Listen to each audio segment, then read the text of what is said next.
अस्सलाम वालेकुम। Live with Adil Shahzeb के साथ मैं हूं आपका मेज़बान। नाज़रीन, 2 हफ्ते रह गए हैं, उसके बाद यहां पर विफाक में भी निगरान हुकूमत आ जाएगी और उसके अलावा 2 अहम सूबों यानी सिंध और बलूचिस्तान में भी केयर टेकर सेटअप आ जाएगा।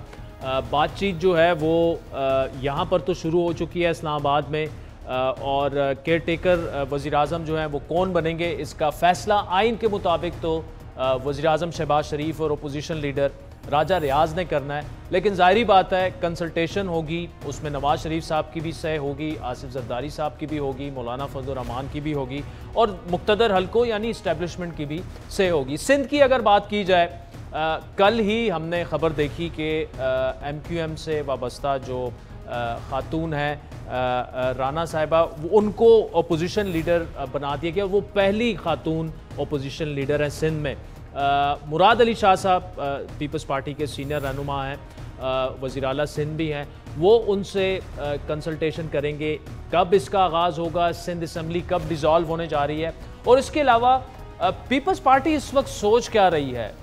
3 महीने बाद अगर इलेक्शंस होने हैं, ये पिच तो किया जा रहा है कि बिलावल भुट्टो जरदारी जो हैं वो पाकिस्तान के अगले प्राइम मिनिस्टर होंगे। पीपल्स पार्टी के जो है वो बड़े वसूख से ये क्लेम करती है।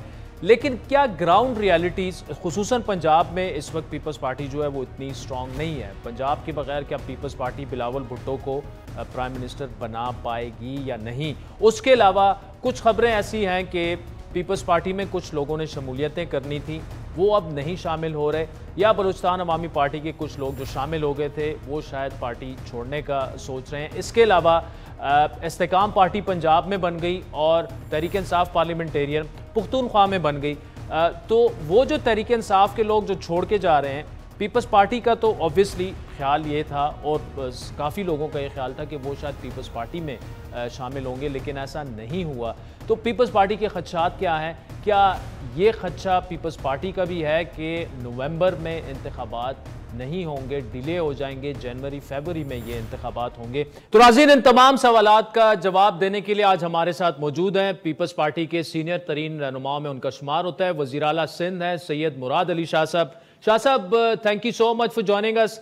बड़ा इंपॉर्टेंट पहला सवाल आपसे यही है कि तकरीबन कपल ऑफ वीक्स अब रह गए हैं, सिंध असम्बली कब तक डिसॉल्व करने का इरादा है? Now that you have a new opposition leader, उनसे मुशावरत का आगाज क्या हो चुका है या करने जा रहे हैं आप केयर टेकर सेटअप पे? आदिल, बहुत बहुत शुक्रिया मुझे प्रोग्राम में लेने का। आदिल, आपने 2 सवाल किए कि सिंध असेंबली कब डिसॉल्व करने का इरादा है और दूसरा कि ऑपोजिशन लीडर से क्या मुज़ाकरात शुरू हो गए कि नहीं। देखिए, सिंध असेंबली ऑटोमेटिकली तो डिसॉल्व हो जाएगी 12 तारीख को रात को 12 बजे। 13 अगस्त 2018 को हमने ओथ लिया था और उसके अगर उस दिन तक हम डिसॉल्व नहीं करते तो ऑटोमेटिकली 12 अगस्त को हो जाएगी। कुछ ये जो मुझे मिल रही हैं खबरें और मेरी बात भी हुई है कि 3 महीने चाह रहे हैं इलेक्शन कमीशन इलेक्शंस कराने के लिए। अगर वो 3 महीने चाह रहे हैं तो मैं पर्सनली कहता हूं कि उनको मांगने नहीं चाहिए, 2 महीने में उन्हें इलेक्शन करा लेनी चाहिए। या अगर 3 महीने में हम समझते हैं कि इलेक्शन होंगे तो हम फिर एक दिन पहले 11 तारीख को कर देंगे इसको डिसॉल्व। मैं एडवाइस कर दूंगा गवर्नर साहब को और गवर्नर साहब उसको उसी दिन एक्सेप्ट कर लेंगे। तो आपके पहले सवाल का जवाब ये है कि अगर ऑटोमेटिकली अगर 2 महीने की बात आती है इलेक्शन कराने की, फिर तो ये 13 अगस्त को 12 की रात को हो जाएगी डिसॉल्व। अदरवाइज 11 अगस्त मेरे जहन में है, ताकि वो 3 महीने मिल जाए इलेक्शन कमीशन को इलेक्शंस कराने के लिए। दूसरा सवाल आपका regarding the negotiations or the consultation with the opposition leader. Ulcer, आइन बड़ा क्लियर है। आई डोंट नो ये सवाल आता क्यों है। मैं माफ कीजिएगा, थोड़ा लिबर्टी ले रहा हूं आपसे।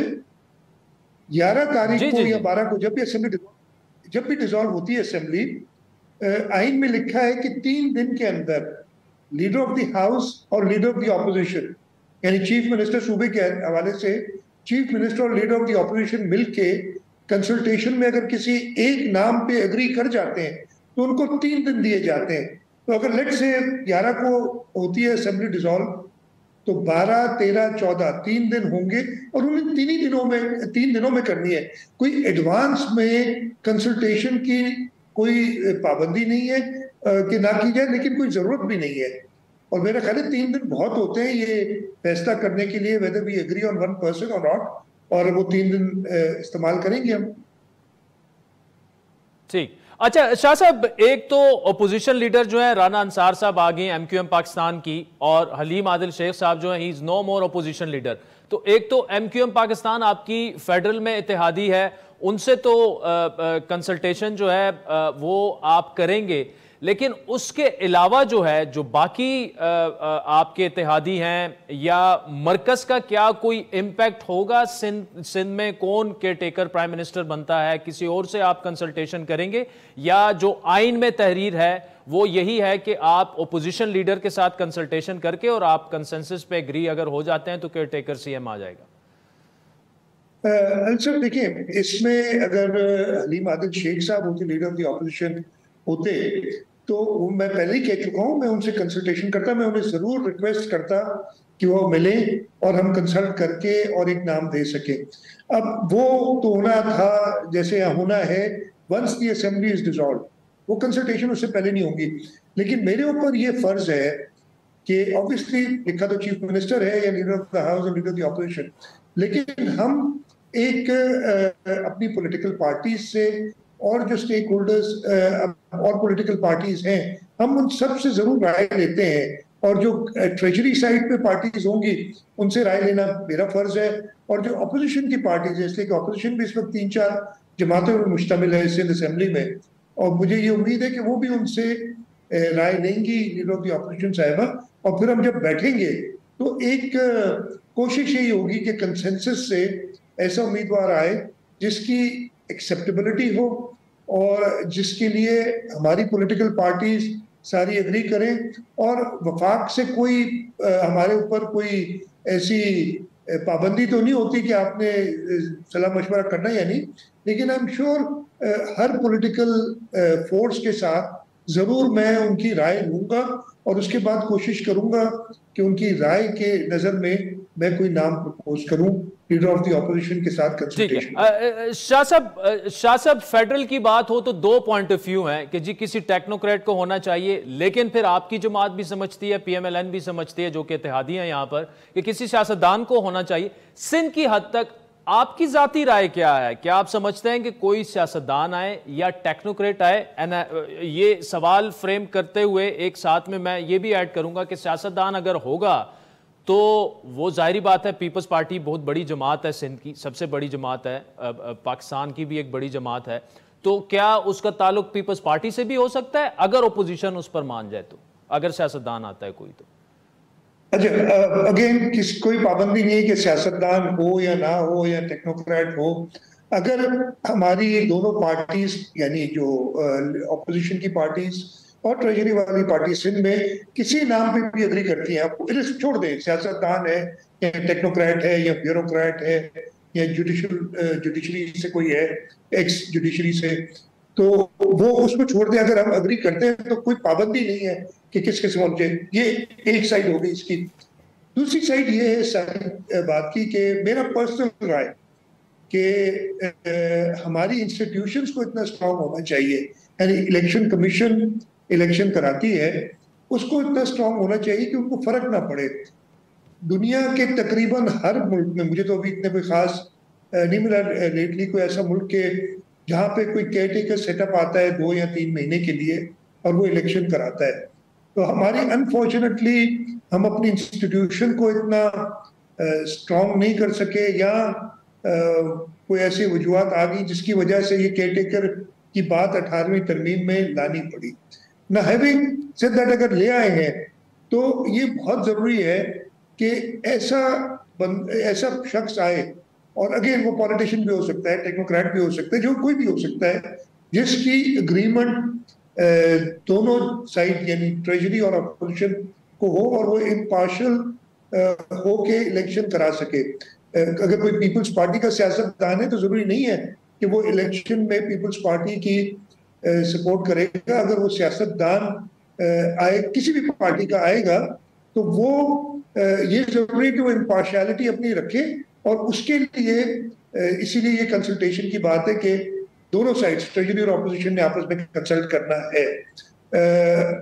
ये मेरा बेसिक व्यू है। और वैसे मैं आपको ये क्लियर कर दूं कि अभी तक एज आई स्पीक कोई भी ऐसा नाम हमने जहन में सोचा नहीं है, बिकॉज इस वक्त तो ऑब्वियसली आखिरी 10-15 दिन रह गए हैं और हम या 20 दिन रह गए हैं असेंबलीज को डिसॉल्व होने में, और हमारी पूरी कोशिश ये है कि जो लूज एंड्स हैं, यानी आज भी मैंने कैबिनेट मीटिंग की थी, हमने कैबिनेट से कोई फैसले लेने हैं वो हम ले लें, ताकि ये केयरटेकर का जमाना 2 या 3 महीने का ऐसा ना हो कि जो केयरटेकर गवर्नमेंट आए उसको कोई ऐसा फैसला करना पड़े जो अदरवाइज, मैं वही कह रहा हूँ कि हम ऑलमोस्ट 3 महीने के लिए कोशिश कर रहे हैं कि हम अपना काम करके जाए और इलेक्टेड गवर्नमेंट जब 3 महीने बाद आए तो उनको वो स्मूथली टेक ओवर कर सके। अच्छा शाह साहब, कल आपकी प्राइम मिनिस्टर से भी मुलाकात हुई, एमक्यूएम के वफ्द की भी प्राइम मिनिस्टर से मुलाकात हुई, और एमक्यूएम के जराए तो ये कहते हैं कि जी उन्होंने शुएब सदीकी साहब को वो चाहते हैं कि निगरान के टेकर सेटअप बने। क्या प्राइम मिनिस्टर ने इस सिलसिले में आपसे कोई बात की कि जी एमक्यूएम इत्तेहादी है हमारी वहाँ पर, और उनके जो मुतालबात हैं या वो जो केयर टेकर के हवाले से उनके जो कंसर्न है आप बैठे हैं उनके साथ बात करेंगे? अब प्राइम मिनिस्टर से कोई बात हुई इस बारे में? नहीं जी, बिल्कुल कोई डिस्कशन नहीं हुई प्राइम मिनिस्टर साहब से रिगार्डिंग द केयरटेकर सेटअप। जैसे मैंने कहा कि हम अनऑफिशियली तो बात कर सकते हैं, कोई ऑफिशियल हमारे ऊपर ऐसी रिक्वायरमेंट नहीं है कि प्राइम मिनिस्टर साहब से मैं कंसल्ट करूं इसमें, और कोई ऑफिशियल या अनऑफिशियल कोई बात ऐसी नहीं हुई। ठीक, शाह साहब, हलीम आर की जो लास्ट स्टेटमेंट है उसमें उन्होंने कहा था कि जी आप यानी मुराद अली शाह साहब जो हैं वो अपोजिशन लीडर की तब्दीली आपकी ख्वाहिश है, आप अपनी मर्जी का अपोजिशन लीडर लाना चाहते हैं। अब 2 वीक रह गए हैं, उससे पहले एमक्यूएम पाकिस्तान को अपोजिशन लीडर आ जाना, जब नंबर अगर आप देखें तो अभी भी तहरीक इंसाफ जो है वहां पर उनके नंबर ज्यादा हैं, उनके लोग रुपोश हैं, जो भी है, इस बड़े एतराज का जवाब आप कैसे देंगे कि बहसीयत वज़ीर-आला आप चाहते थे कि एक फ्रेंडली ओपोजिशन आए और आपस में मैच फिक्स करके और केयर टेकर सेटअप लाया जाए? देखिए, ये बहुत अफसोस की बात है कि मैंने सुना है कि शायद हलीम आदिल शेख ने वाकई कोई वीडियो बयान भी दिया था, उनको सामने आ जाना चाहिए। मैं इसकी सख्ती से तरदीद करता हूँ।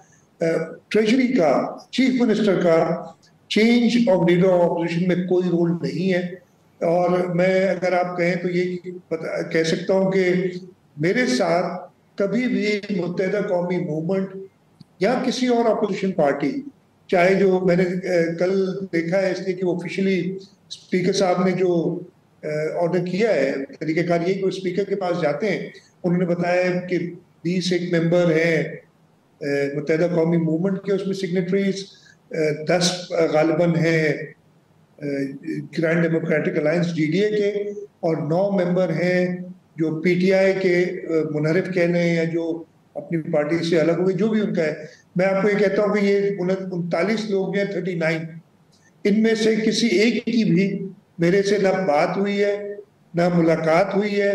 हाँ, असेंबली के अंदर जब मैं जाता हूँ तो जरूर मिलता हूँ, लेकिन इस बात पे कि ऑपोजिशन लीडर चेंज करना है मेरी कभी ना बात हुई है, और मुझसे कभी किसी ने पूछा भी है ना तो मैं कहता हूँ कि इसमें चीफ मिनिस्टर का या ट्रेजरी का कोई रोल है ही नहीं।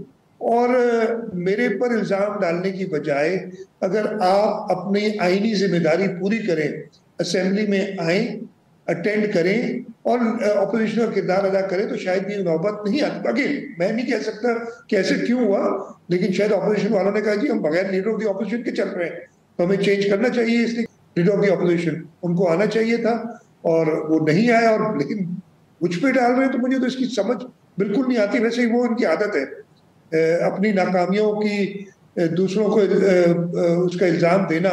ये पाकिस्तान तहरीक इंसाफ करती आई है और मेरा ख्याल करती रहेगी, इसलिए कि उनकी कामयाबी किसी फोरम में किसी जगह पे नहीं हुई आज तक।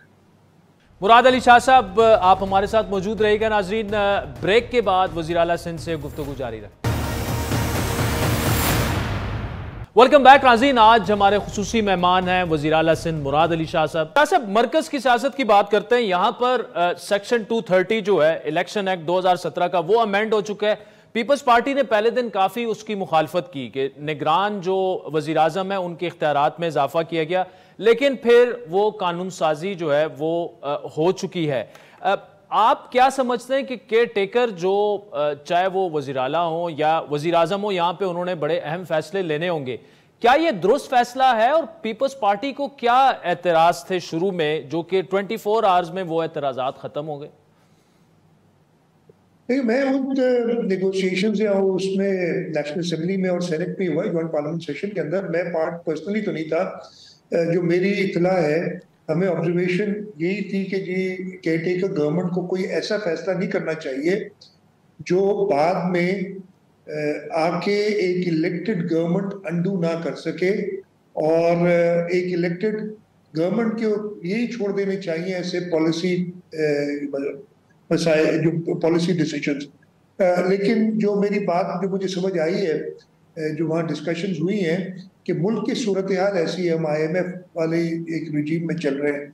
उसके अलावा हम जो मैंने सुना था एक honourable minister economic affairs division को मैं टीवी पे थोड़ा देख रहा था, उन्होंने कहा कि वर्ल्ड बैंक के साथ सितंबर में उनकी बोर्ड मीटिंग है and somebody has to sign that document, और वो अगर केयरटेकर चीफ मिनिस्टर या सॉरी प्राइम मिनिस्टर होगा वो ऑथराइज नहीं कर सकेगा सिग्नेचर, तो वो रह जाएगा और हम वो लूज कर जाएंगे। तो इन किस्म की चीजों के लिए फिर पाकिस्तान पीपल्स पार्टी ने गालिबन एग्री किया है कि वो चीजें जो इस वक्त जरूरी है और वो अगर जिसकी डिले होने की वजह से मुल्क को नुकसान हो सकता है किसी किस्म का, उस हद तक जरूर, और ये शायद जहां तक मुझे पता है यही बात हुई है कि ये इंश्योर किया गया है कि सिर्फ उस हद तक केयरटेकर गवर्नमेंट्स को पावर होगा, otherwise they will do normal day to day work. ठीक। शाह साहब, कुछ खदशात का इजहार यह भी किया जा रहा है कि शायद नवंबर में भी इंतखाबात ना हो और निगरान सेटअप जो भी आएगा वो एक्सटेंडेड निगरान सेटअप होगा, 5 से 7 महीने तक ये बात जा सकती है। क्या पीपल्स पार्टी को ये खदशात हैं? अगर हैं तो क्यों हैं? अगेन, ये जो मीडिया में बातें आती हैं, सोशल मीडिया भी बात करता है, मेरे साथ किसी भी पॉलिटिकल स्टेक होल्डर ने ऐसी कोई बात नहीं की कि ये एक्सटेंड हो सकता है या एक्सटेंड होना है। अगेन, जैसे मैंने कहा, मीडिया से हम सुनते हैं, पीछे कौन ये बात कर रहा है। पाकिस्तान पीपल्स पार्टी बड़ा क्लियर कर चुकी है कि हमें वही 2 या 3 महीने से आगे जाना बिल्कुल एक्सेप्टेबल नहीं है। कई लोग इस पे, मैं आपका हो सकता है अगला सवाल हो, ये कहते हैं कि जी हुआ तो है पंजाब में और KPK में कि 3 महीने से बढ़ी हैं निगरान हुकूमतें।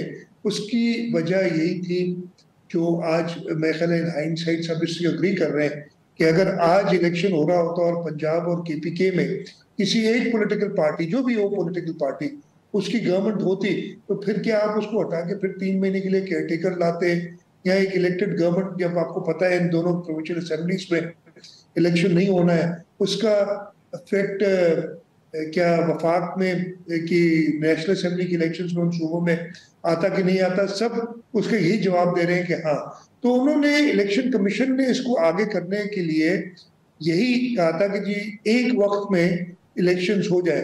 अब वो एक वक्त में इलेक्शंस अगर 3 महीने की बात है तो नवंबर में हो जाने चाहिए इंशाल्लाह। ठीक। शाह साहब, डार साहब का नाम आया, फिर उस पर केयरटेकर प्राइम मिनिस्टर के लिए पीपल्स पार्टी ने उस पर सख्त एतराज किया, लेकिन उसके बाद फिर 2-3 स्टेटमेंट्स ऐसी आई कि जी पीपल्स पार्टी जो है वो we are open to all the names और एक कंसल्टेशन का एक प्रोसेस होगा। लेकिन डार साहब के नाम पर एक बड़ा एतराज ये था कि जी उससे फिर ये रिफ्लेक्ट होगा कि इलेक्शन की शफाफियत पर एक सवालिया निशान ऑलरेडी उठ जाएगा। अब आप क्या समझते हैं, क्या अगर डार साहब केयरटेकर प्राइम मिनिस्टर बन जाते हैं तो शफाफियत पर सवाल उठ सकते हैं इलेक्शन के? मैंने इस सवाल का पहले भी जवाब दिया था। मेरा पर्सनल ख्याल है कि हमारे इंस्टीट्यूशंस को इतना स्ट्रांग होना चाहिए। मेरे ख्याल से तो केयरटेकर का जो है एक सिनेरियो वो होना ही नहीं चाहिए, और इलेक्टेड गवर्नमेंट्स को, ताकि ये मसला ना आए ना कि आपके कोई इमीडिएट जो 370 या 270 जो भी सेक्शन है उसमें अमेंडमेंट करनी पड़ी है, वो उसकी फिर जरूरत ही नहीं पड़ती।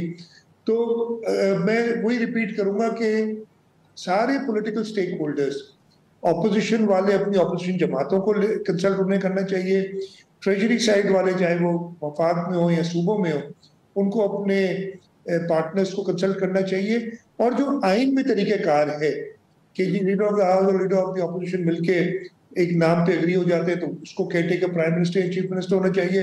नहीं होते तो फिर वो तरीक़ेकार है सूबों में कि जी दो दो नाम दिए जाएंगे, पहले एक पार्लियामेंट्री कमेटी होगी, उसको 2 दिन है, और अगर वो अग्रीमेंट पे नहीं आते तो फिर इलेक्शन कमीशन फैसला करेगी।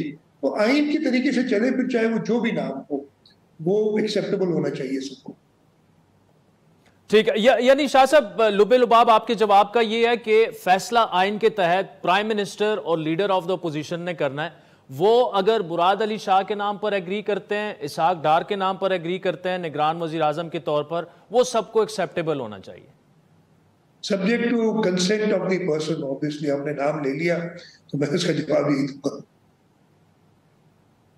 ठीक, लेकिन इसमें शाह साहब सवाल यही उठता है ना कि फॉर एग्जांपल अगर सिंध में आप और अपोजिशन लीडर जो हैं वो जिस नाम पर भी फैसला करते हैं, आइन तो यही कहता है, लेकिन फिर आपको मद्देनजर रखना होता है कि क्या उस बंदे की अपनी जो यानी एफिलिएशंस रही हैं या एफिलिएशंस हैं वो इम्पैक्ट तो नहीं डालेंगी इलेक्शन की शफाफियत पर, एक सवालिया निशान तो नहीं खड़ा हो जाएगा। तो आइन तो ऑब्वियसली इस बारे में भी क्लियर है कि जो बंदा केयरटेकर प्राइम मिनिस्टर या सीएम होगा उसके रिलेटिव जो हैं, ब्लड रिलेटिव्स, वो भी इलेक्शन वगैरह नहीं लड़ सकते। इन चीजों को भी तो जहन में रखना होगा ना। ऑब्वियसली ये चीजें जहन में रख के ही, आप क्या क्यों समझ रहे हैं कि ये चीजें जहन में नहीं रखी जाएगी, चाहे वो फेडरल लेवल पे हो या प्रोविंशियल लेवल पे हो, इन चीजों को जहन में रख के ही जो है नाम तजवीज किए जाते हैं। और मेरा ये ख्याल है, अगेन मैं थोड़ी लिबर्टी ले रहा हूँ, कि इतना ट्रस्ट हर एक को होना चाहिए कि जो इलेक्टेड चीफ मिनिस्टर है और इलेक्टेड प्राइम मिनिस्टर है और उसी तरीके से इलेक्टेड ऑपोजिशन लीडर, और उनको वो फैसला जब करेंगे तो वो कोई मेलेफाइडी उसमें शामिल नहीं होगी, बल्कि वो यही सोच के कि साफ शफाफ इलेक्शन कैसे हो सकते हैं उसी का फैसला करेंगे। ठीक, शाह साहब इस वक्त पीपल्स पार्टी की जो एक तो सिंध की ग्राउंड रियलिटी है, फिर पंजाब, केपी, बलूचिस्तान, वो मद्देनजर रखते हुए और रियलिस्टिक आपसे जवाब चाहूंगा, क्या पीपल्स पार्टी इस वक्त इस पोजीशन में है कि आइंदा आने वाले इंतखाबात में अपना प्राइम मिनिस्टर ला सके? और ऑब्वियसली बड़ा क्लियर हो चुका है पीपल्स पार्टी का कैंडिडेट जो है वो बिलावल भुट्टो जरदारी ही होंगे, लेकिन क्या इस वक्त पीपल्स पार्टी इस पोजीशन में है कि अगली हुकूमत जो है वो वजीर आजम बिलावल भुट्टो की हो सकती है? इंशाल्लाह। और मैं इस पे थोड़ा सा अगर इजाजत देंगे 2 मिनट में कोशिश करूंगा कि आपको भी कन्विंस कर लूं कि ऐसा होगा। देखिए, मैं सिंध से स्टार्ट करता हूँ। ऑब्वियसली सिंध में बैठा हूँ, सिंध के चीफ मिनिस्टर हूँ। सिंध के अंदर पाकिस्तान पीपल्स पार्टी इस वक्त लिटरली इस पोजीशन में है कि वो 90% से ज्यादा सीटें ले जा सकती है। और उसकी मैं आपको बताऊंगा, रूरल सिंध के अंदर हमने तकरीबन पूरा रूरल सिंध हमने जो 2 गालिबन सीटें नहीं जीती थी, वो 2 सीटें इस वक्त हम कवर कर चुके हैं और इंशाल्लाह जीतेंगे। अब कुछ और लोग भी पाकिस्तान पीपल्स पार्टी में अगले दिनों में शमूलियत इख्तियार करेंगे तो वो सीटें उधर से क्लियर हो जाएंगी। आप आ जाएं कराची में। कराची में जो इस वक्त हमारे पास 5 नेशनल असेंबली के मेंबर्स हैं और हम बड़ी आसानी से इसको डबल कर सकते हैं कम अज कम। और इस वक्त हमने डेमोन्स्ट्रेट भी किया है कि हमने कराची में मेयर वाली इलेक्शन में 40% से ऊपर हमने सीट्स जीती हैं। तो हैदराबाद के अंदर हम 2 सीट्स जो हैं ऐसी हैं जो हम नहीं जीतते रहे हैं, हैदराबाद सिटी की, और उस वक्त भी हमारी पोजीशन बेहतर है वहाँ। और वहाँ पे भी हमने, आपको पता है कि हैदराबाद का मेयर भी पाकिस्तान पीपल्स पार्टी का है। तो जहाँ तक सिंध का ताल्लुक है, हम लिटरली क्लीन स्वीप करने की पोजीशन में हैं। हम बहुत कम सीटें ऐसी हैं जिसपे हम हमारा मुकाबला होगा। फिर आ जाए बलूचिस्तान पे। बलूचिस्तान में लेटली काफ़ी जमातों ने पीपल्स पार्टी को ज्वाइन किया है। पिछली कुछ अनसर्टनिटी की वजह से जो है एक ऐसी खबरें आ रही हैं कि कुछ शायद चेंज उसमें वो लोग नहीं आना चाह रहे। मैं आप डिस्पेल करना चाहता हूँ ये बात। सब इंशाल्लाह ताला बलूचिस्तान में पाकिस्तान पीपल्स पार्टी में आएंगे और बलूचिस्तान की हुकूमत सूबाई और मेजॉरिटी नेशनल असेंबली की सीट्स पाकिस्तान पीपल्स पार्टी लेगी। खैबर पख्तूनख्वा में हम ट्रेडिशनली हुकूमतें बनाते रहे। अनफॉर्चुनेटली हम 2008 में भी हमने बहुत सीटें जीती थी, लेकिन 2008 से 2013 में एक कोलिशन गवर्नमेंट थी जिसका हम पार्ट थे, और उसके बाद 13 के बाद से हमने सीटें कम ली है। लेकिन we made ground into Khyber Pakhtunkhwa. Chairman Bilawal Bhutto Zardari साहब, सदर आसिफ अली जरदारी साहब ने कई दौरे किए हैं बलूचिस्तान के, सॉरी खैबर पख्तूनख्वा के, और हम अपनी जो लॉस्ट ग्राउंड है इंशाल्लाह वहां से लेंगे। पंजाब में इस वक्त मैं ये नहीं क्लेम करूंगा कि हम कोई बहुत ज्यादा सीटें ले जाएंगे, लेकिन पंजाब इस वक्त 5-6 जमातों में, पाकिस्तान पीपल्स पार्टी, पाकिस्तान मुस्लिम लीग नवाज, पीटीआई, आईपीपी जो एक पार्टी बनी है वो, टीएलपी, पीएमएलक्यू, ये सब जब लड़ेंगी ना, तो मैं ये भी नहीं कहता कि शायद हम नंबर 1 पार्टी बने पंजाब में, लेकिन हम एक साइजेबल नंबर ऑफ सीट्स ले जाएंगे। और इस सारे सिनेरियो में मुझे पूरा यकीन है कि Pakistan peoples Party single largest party national assembly में होगी। शाह साहब, इंटरेस्टिंग गुफ्तगू जारी है शाह साहब के साथ नाज़रीन, लेकिन एक ब्रेक लेते हैं जिसके बाद वज़ीर आला सिंध से गुफ्तगू जारी रखें। वेलकम बैक नाज़रीन। आज लाइव विद आदिल शाहज़ेब के खुसूसी मेहमान हैं वज़ीर आला सिंध जनाब मुराद अली शाह साहब। GDA और MQM पाकिस्तान का ऑलरेडी अपोजिशन में अलायंस हो गया है। अगर GDA, JUI और MQM मिलकर आपके खिलाफ अलायंस बना देते हैं, और कुछ इतलात ये हैं कि उस पर काम भी हो रहा है, तो एक तो ये कि सिंध में डेंट पड़ सकता है। आप तो क्लेम कर रहे हैं 90% आप ले जाएंगे। फिर अगर आप बलूचिस्तान की बात करें तो CM बलूचिस्तान कुदूस बुज़िंजो आपके पास उन्होंने शामिल होना था, उन्होंने रिग्रेट्स भिजवा दिए हैं, शायद कोई ख़त भी लिखा है जरदारी साहब को कि अब मैं नहीं आ पाऊंगा, और जो बाप पार्टी के लोग शामिल भी हो गए थे वो भी शायद जा रहे हैं। कुछ हो रहा है, कुछ क्या ये गड़बड़ आपको नजर आ रही है? कुछ आपके लिए ये चीजें कंसर्निंग हैं? क्योंकि देखिए इस्तेकाम पार्टी पंजाब में बन गई है, तहरीक इंसाफ वाले लोग वहां चले गए हैं, KP में परवेज खटक साहब की पार्टी बन गई है, वो लोग वहां चले गए। तो तहरीक इंसाफ को जो डेंट पड़ रहा है उसका फायदा जो पीपल्स पार्टी एक्सपेक्ट कर रही थी वो उस तरह से आपको नहीं मिल रहा। जो लोग शामिल हैं शायद उनमें भी हलचल बचाई जा रही है कि आप वापस चले जाएं। तो मैंने कहा ये हकायक थोड़े से आपके सामने रख। मैं आपको इन हकायक की हकीकत बता देता हूँ। 2018 में भी यही अलायंस फॉर्मेशन पे पहले GDA, MQM, JUI और भी पार्टीज मिलके उन्होंने पाकिस्तान पीपल्स पार्टी के खिलाफ इलेक्शन लड़ा था। रूरल सिंध में हम सिर्फ 1 सीट, 2 सीट हम हारे थे नेशनल असेंबली की। 1 सीट हम हारे थे इन शिकारपुर, और 1 सीट हम हारे थे इन जेकबाबाद।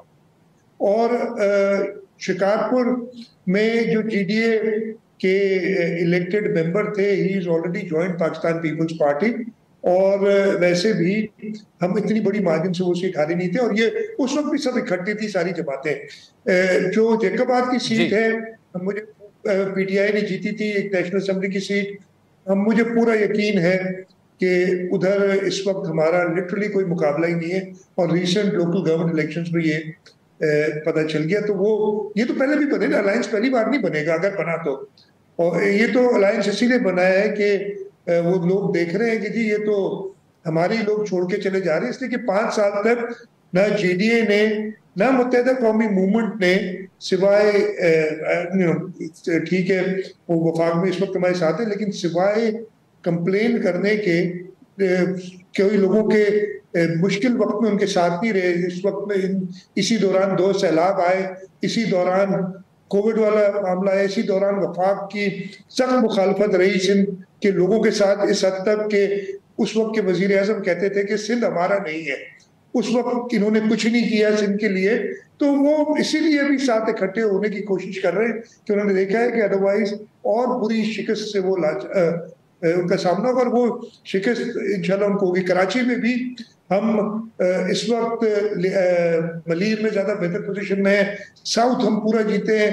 आप हम 4 जो है डिस्ट्रिक्ट्स वो हम जीते हुए हैं इन लोकल गवर्नमेंट इन कराची। तो वो आपको ये हमेशा एहतियात बनते हैं। बलूचिस्तान की आपने बात की, ये पॉलिटिक्स में अप्स एंड डाउन्स थोड़े आते हैं। मुझे पूरा यकीन है कि जब ये एक्चुअल पॉलिटिक्स शुरू होगी, यानी इलेक्शंस का दौर होगा, we will be able to win over these people. और वो भी देख रहे हैं कि पाकिस्तान पीपल्स पार्टी तो शाह साहब, ये बात दुरुस्त है कि जी, ये बात दुरुस्त है कुदूस बुज़ुंजो शामिल हो रहे थे, अब शामिल नहीं हो रहे? नहीं, देखिए, मैं आपसे कह रहा हूँ, ये मैं आपको फिर बताता हूँ। पाकिस्तान पीपल्स पार्टी ने डेमोन्स्ट्रेट किया है कि हम एक स्टेबिलिटी ला सकते हैं। अगर आप देखें जी, 2008 से 13 तक पाकिस्तान पीपल्स पार्टी का चीफ मिनिस्टर था इन बलूचिस्तान, और हमने जबकि उसके बाद 13 से 18 और 18 से 23 उनके यहाँ चेंजेस आती रही हैं। सिंध के अंदर हमारी स्टेबिलिटी एक हम जो फैक्टर लाए हैं, वही बलूचिस्तान के लोग देख रहे हैं, वही केपीके के लोग देख रहे हैं, वही पंजाब के और वही पाकिस्तान में सब देख रहे हैं कि स्टेबिलिटी अगर लाएगी तो पाकिस्तान पीपल्स पार्टी लाएगी कि 5 साल तक एक स्टेबल गवर्नमेंट हमारे मुल्क को चाहिए, और उसकी ये जिम्मेदारी निभा सकती है सिर्फ पाकिस्तान पीपल्स पार्टी।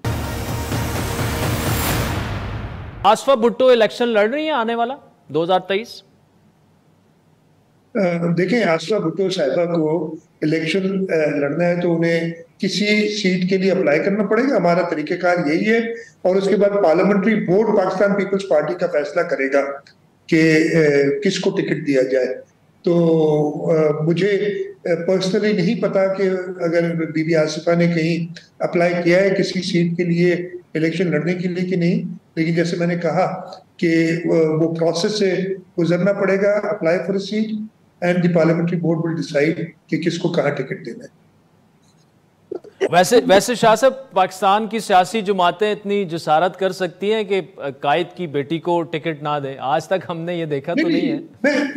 मैंने ये तो नहीं कहा कि टिकट नहीं देंगे, मैंने कहा वो डिसाइड करेंगे, और उसके लिए तो चीजें ना, बीबी आसिफा 2018 में भी इलेक्शन लड़ना चाह रही थी, लेकिन फिर उन्होंने खुद ही कहा था कि मैं नहीं लड़ती इलेक्शन 2018 का। तो in terms of politics she is very active.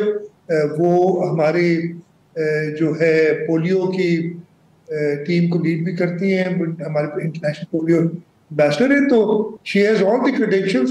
But जैसे मैंने कहा ना, अप्लाई करना और फिर पार्लियामेंट्री बोर्ड का फैसला। मैंने ये नहीं कहा कि मना कर देंगे या नहीं देंगे। ठीक है, ठीक। अच्छा शाह साहब, एक चीज हम तबातुर से सुन रहे हैं, और वो भी चीफ मिनिस्टर इंस्पायरेंट्स जो हैं आपकी अपनी पार्टी के, वो भी इस चीज को पुश करते हैं। ये चल रहा है कि जी आइंदा आने वाले इलेक्शंस के बाद मुराद अली शाह साहब को पार्टी फैसला कर चुकी है कि मरकज में भिजवाना है। क्या पार्टी की क़यादत ने आपसे इस बारे में अभी तक कोई बात की है, या ये आपकी पार्टी के अंदर से ही जो लोग सीएम सिंध बनना चाहते हैं वो उसको ज्यादा हवा दे रहे हैं? पार्टी क़यादत ने कोई बात की अभी तक आपसे? मेरे से पार्टी क़यादत ने कोई बात नहीं की है इस सिलसिले में। और जैसे मैंने बताया, हमारे तरीक़ेकार जो है, मैंने प्रोविंशियल असेंबली सीट के लिए अप्लाई किया। हमारी एप्लीकेशंस, मुझे अपना तो पता है ना मैंने कहाँ अप्लाई किया है, तो मैंने प्रोविंशियल असेंबली सीट के लिए अप्लाई किया है। हैविंग सेड दैट, जब पार्टी क़यादत जो कुछ कहेगी, मुझे ये भी मैं आपसे फिर कहूंगा कि नहीं पता, पार्लियामेंट्री बोर्ड फैसला करेगा कि मुझे प्रोविंशियल असेंबली का टिकट देना भी है कि नहीं, और ये फैसला हमारी पार्टी लीडरशिप और पार्लियामेंट्री बोर्ड करता है।